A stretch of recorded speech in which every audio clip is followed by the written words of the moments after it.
नमस्कार दोस्तों। इतिहास में फिर एक बार वही हुआ जो हमेशा से होता आया हुआ है। दोस्तों, अगर हम इस सवाल का जवाब मांगे, क्या भारत में किसी जस्टिस को इम्पीचमेंट यानी महाभियोग के द्वारा हटाया गया, तो उसका जवाब आएगा ना। फाइनली शुक्रवार को जस्टिस यशवंत वर्मा ने ही इस्तीफा दे दिया, जिनके अगेंस्ट इंक्वायरी ऑलरेडी पेंडिंग थी। दोस्तों, सारे मामले को समझ लेते हैं उससे पहले थोड़ा सा ब्रीफ दे दूं। जस्टिस यशवंत वर्मा पे एलिगेशंस थे कि उनके घर में आय से अधिक पैसे मिले थे, जो आग लग गई थी जिनमें, जो आय से अधिक उनके घर में पैसे मिले थे, और उसके बाद उनके ऊपर इम्पीचमेंट की मांग हो गई होती। इस दौरान उन्हें इलाहाबाद हाईकोर्ट में ट्रांसफर भी कर दिया गया था दिल्ली से। उनके दिल्ली स्थित बंगले पे ये एक उनके स्टोर रूम के अंदर जले हुए पैसे मिले हुए थे, जिसको लेके काफी सोशल मीडिया पे विवाद भी हुआ था। और इलाहाबाद हाईकोर्ट पे जब इनका ट्रांसफर किया गया तो वहां की बार एसोसिएशन और तमाम वकीलों ने इस चीज का विरोध किया और कहा कि इलाहाबाद हाईकोर्ट कोई डस्टबिन नहीं है जो यहाँ पे किसी भी को भेज दोगे। तो इन सब चीजों को देखते हुए जस्टिस यशवंत वर्मा ने फाइनली शुक्रवार को इस्तीफा दे दिया। अब इस्तीफा दे दिया है तो इस पूरे प्रोसीजर को समझ लेते हैं कि एक जस्टिस, चाहे वो सुप्रीम कोर्ट का हो या हाई कोर्ट का, उसको रिमूवल करने का तरीका क्या है।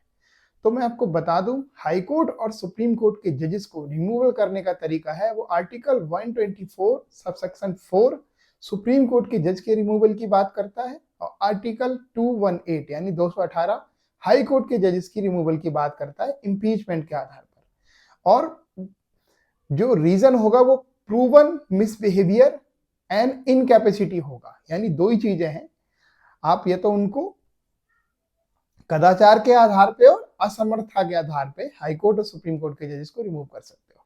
सुप्रीम कोर्ट का भी आर्टिकल जो 124 है, सब क्लॉज 4 और 5 में जो प्रक्रिया बताई गई है वही प्रक्रिया सेम एडॉप्ट की जाएगी हाई कोर्ट के जजेस को रिमूव करने के लिए। तो जस्टिस वर्मा को रिमूव करने के लिए प्रक्रिया क्या है, इस चीज को समझ लेते हैं। तो सबसे पहले तो या तो लोकसभा में या राज्यसभा में इनके लिए मोशन लाना पड़ेगा, एक प्रस्ताव लाना पड़ेगा। अगर आप राज्यसभा में प्रस्ताव लाया जाता है तो 50 मेंबर साइन करके इस मोशन को अपने कंसर्न जो भी उनका स्पीकर होंगे उनको देंगे। अगर राज्यसभा में दिया जा रहा है तो 50 लोग, और लोकसभा में दिया जा रहा है तो 100 मेंबर होने चाहिए। इंपॉर्टेंट बात है, किसी भी हाउस से ये स्टार्ट किया जा सकता है। प्रस्ताव जब ला दिया जाता है, प्रस्ताव मान के चलो राज्यसभा में 50 लोगों ने साइन करके अपने स्पीकर को दे दिया, और स्पीकर की अब इसमें अपनी मर्जी होती है कि उसको एक्सेप्ट करें या रिजेक्ट कर दें। ऐसे ही लोकसभा के अंदर ये जो मेंबर है वो 100 हो जाते हैं काउंटिंग में, यानी 100 लोगों को साइन करके देना पड़ेगा, और इसके बाद जो लोकसभा स्पीकर है वो इसको एक्सेप्ट करें या ना करें, ये उनकी मर्जी है। जनरली दोस्तों कर लेते हैं, क्योंकि इतने लोग साइन करके भेजते हैं, मेंबर्स ही साइन करके भेजते तो एक्सेप्ट कर लेते हैं। और इसके बाद क्या प्रोसीजर होता है, इसके बाद जो प्रोसीजर किया जाता है वो जजेस एंड इंक्वायरी एक्ट 1968 बनाया है हमारी पार्लियामेंट ने, जो सब क्लॉज 124 का 5 है, उसके अकॉर्डिंग एक हमने एक्ट बनाया हुआ है कि जजेस की इंक्वायरी कैसे करेगी। ये क्या इन्वेस्टिगेशन के रिगार्डिंग है, जो जज के ऊपर एलिगेशंस हैं उनके रिगार्डिंग इन्वेस्टिगेशन करते हैं इसमें। तो उसके बाद एक जो हमारे चाहे लोकसभा स्पीकर हो या राज्यसभा का मामला, तो वहां के स्पीकर क्या करते हैं, इंक्वायरी गठित करा देते हैं जजेस इंक्वायरी एक्ट 1968 के अकॉर्डिंग। अब इसमें कौन कौन होते हैं इंक्वायरी में, इसमें एक तो सुप्रीम कोर्ट के जज होते हैं, एक हाई कोर्ट के कोई भी जस्टिस, हाई कोर्ट के जस्टिस जो कंसर्न हाई कोर्ट है, और एक एमिनेंट ज्यूरिस्ट होते हैं, मतलब कोई सीनियर वकील साहब हो सकते हैं आपके। तो सुप्रीम कोर्ट का मैं आपको बता दूं, जो सुप्रीम कोर्ट जजेस लिखा था इसमें जजेस में हो सकता है सुप्रीम कोर्ट के खुद सीजीआई भी हो या कोई और भी जज हो सकता है, ठीक है। और हाई कोर्ट के चीफ जस्टिस के लिए लिखा हुआ है तो हाई कोर्ट के चीफ जस्टिस ही होंगे, कोई और जज नहीं हो सकते। पर हाँ, सुप्रीम कोर्ट में आपको देखने को मिल सकता है कि कमेटी में हो सकता है कि सीजीआई खुद ही हो इसमें, और एमिनेंस ज्यूरिस्ट में जनरली मोस्ट सीनियर जो एडवोकेट होते हैं सुप्रीम कोर्ट के या हाई कोर्ट के, उनको रख लिया जाता है। ये कैटेगरी डिपेंड करता है कमेटी टू कमेटी के ऊपर, ठीक है। तो यशवंत वर्मा के मामले में भी दोबारा से भी कमेटी गठित हो गई थी और वो कर रही थी। अब इंक्वायरी होने के बाद जब अगर इंक्वायरी कमेटी ने ये डिसाइड कर लिया कि हाँ इनके अगेंस्ट जो मिसबिहेवियर इन कैपेसिटी के एलिगेशंस पाए गए हैं, उसके बाद क्या करना होता है, दोनों सदनों से हमें मोशन पास कराना होता है।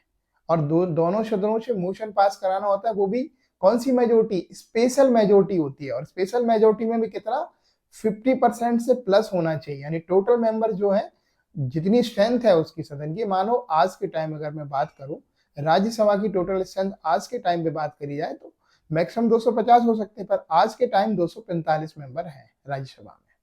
233 इलेक्टेड है और 12 नॉमिनेटेड है। ऐसे ही लोकसभा की बात करें तो 543 है आज के टाइम पे, और मैक्सिमम ये 550 तक हो सकते हैं।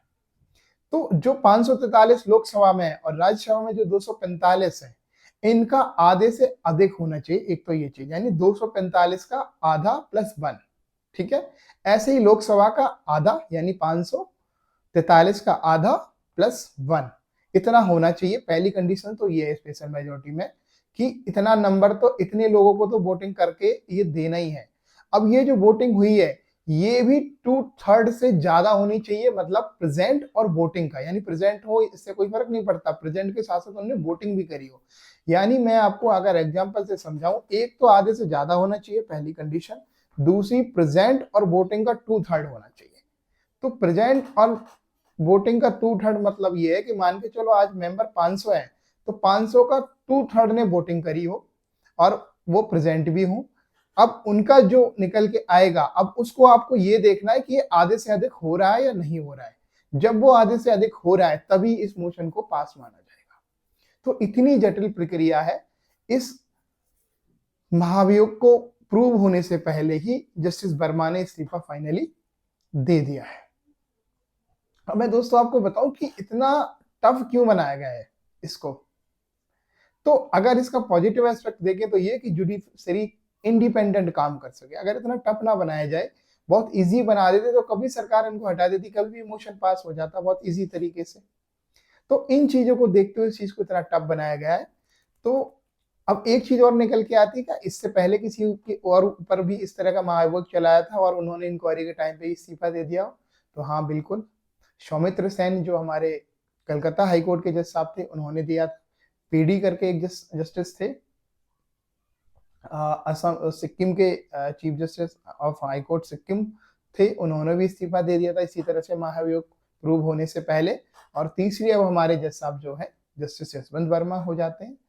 अब ये चीज और एक चीज निकल के आती कि क्या इस तरह से इस्तीफा देने से क्या ये जो इंक्वायरी इनके अगेंस्ट इनिशिएट हो रही थी, क्या वो ऑटोमेटिकली डिसॉल्व हो जाएगी? तो मैं आपको बता दूं, विशेषज्ञों की बात अगर माने, चीजों को प्रैक्टिकली चीजों को अगर समझे, तो ये क्या है, ऑटोमेटिकली डिसॉल्व हो जाती है, क्योंकि अब कोई पर्पज रह नहीं जाता है। और मैं आपको बता दूं, अब इस्तीफा देने के बाद जस्टिस यशवंत वर्मा को वो सारी फैसिलिटी जो पेंशन, जो रिटायरमेंट के बाद मिलती थी पेंशन की, या और भी जो सुविधाएं हैं, जो जजेस सैलरी एंड सर्विस एक्ट 1954 है उसके अकॉर्डिंग जो जो चीज के लिए वो एलिजिबल थे, उन सारी चीजों के लिए जस्टिस यशवंत वर्मा जी एलिजिबल होंगे। तो आई होप दोस्तों, आज के इस लेक्चर के अंदर मैंने आपको जजेस इंक्वायरी एक्ट, जजेस की जो रिमूवल की प्रोसीजर है वो सारा बता दिया मैंने कि होते कैसे हैं। तो वही सेक्शन जो थी मैंने आपको बता दी सारी चीजों को, आर्टिकल कौन सा है वो बता दिया, जजेस इंक्वायरी एक्ट 1968 है जो पार्लियामेंट ने बनाया हुआ है, वो किस लिए, क्या काम है उसका, वो बता दिया। एवरीथिंग चीज बता दी कि किस किस ने किया है। तो आज की टाइम में अगर आपसे कोई क्वेश्चन ये पूछे क्या किसी भी जज को महाभियोग के आधार पर हटाया गया, तो नहीं। थैंक यू सो मच, आज के लिए इतना ही। फिर मिलेंगे किसी इसी तरह की जानकारी के साथ, तब तक के लिए धन्यवाद।